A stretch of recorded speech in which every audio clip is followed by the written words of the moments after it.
Excellency, Zoran, for your invitation to me to come to Croatia for the state visit. This is the second time that I had the pleasure of meeting Your Excellency, following discussions we had in Rome on the margins of the European Union heads of state meeting, what we refer to as the Ariolos meeting a few weeks ago. My presence here is testimony of the excellent relations between our two countries and the friendship that along the years has flourished between our two peoples.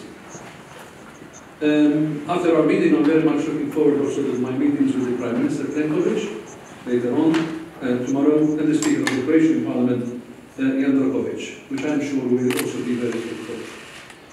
Over the years, also through our membership in the European Union, we have established, Malta and Croatia have established a very sound relationship, which has reaped progress for both countries in the political, the economic and the cultural fields. President Milanović and I spoke on our shared interest in further strengthening tangible exchanges between our countries in several areas, and there are ample opportunities for that to be done. I see great potential in the fields of trade and commerce, especially manufacturing, advanced manufacturing, engineering, training, education, maritime affairs, ICT, and also in logistics. Let me also point out that Malta would very much welcome increased numbers of Croatian tourists, and I am equally convinced that Maltese visitors will greatly enjoy visiting your beautiful country. Figures were encouraging, they were increasing before COVID.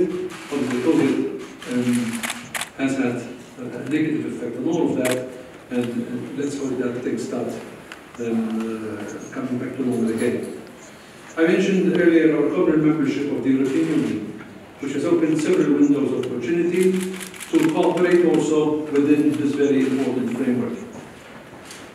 I therefore wish to underline Malta's willingness to continue building up on the excellent cooperation achieved during Croatia's presidency in the last half of 2020.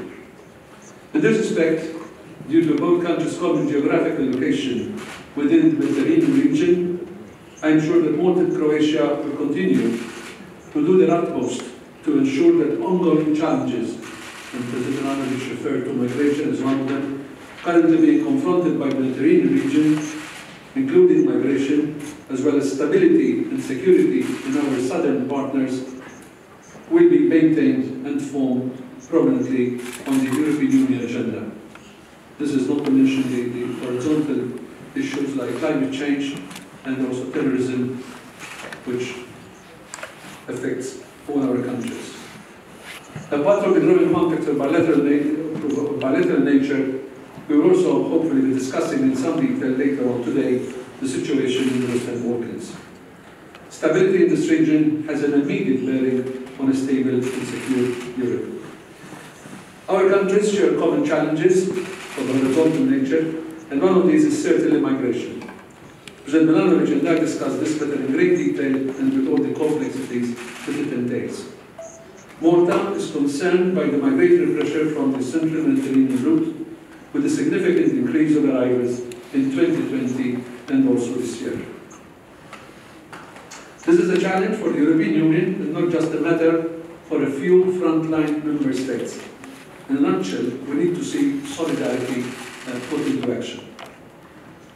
I took the opportunity to speak in some detail about Malta's commitment also to multilateralism, and I very often believe that this is the only solution to solve issues of a global nature. COVID has given us enough proof of this, and so is the issue of migration. It's an issue which cannot be resolved simply by the actions and measures taken by one country on its own, but it is an issue which has to be solved by the cooperation of a number of countries. This is what multilateralism is all about.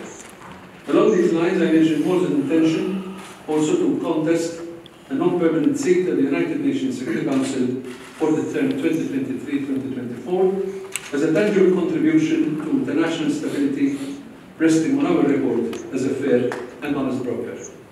To conclude, once again, thank President Milanović for the hospitality afforded to me and my delegation, and I very much look forward to hosting you, Excellency, on a state visit to Malta in the coming months. Thank you.